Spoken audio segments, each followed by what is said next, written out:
Often I get the question, what is the difference between PRF and EZ Gel? Well, PRF and EZ Gel are both using your own platelets, but EZ Gel is a process where we cool and we heat the platelets and then we mix them together to make a filler.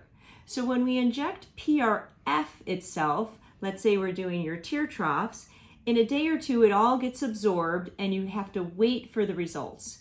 When we inject EZ Gel into your tear troughs, you see it right now and then it stays. So they're both going to signal to your stem cells to migrate over and make more collagen, elastin, and fibrin. But the big difference is that EZ Gel works like a filler right now and for today, as well as continuing on to make you make your own collagen, fibrin, and elastin for months and months. We do recommend multiple treatments of both. So typically PRF as well as EZ Gel is repeated in 8 weeks and then sometimes repeated at 3 months, but definitely repeated in a year. And honestly, I think they both work very well. It just depends on your goals.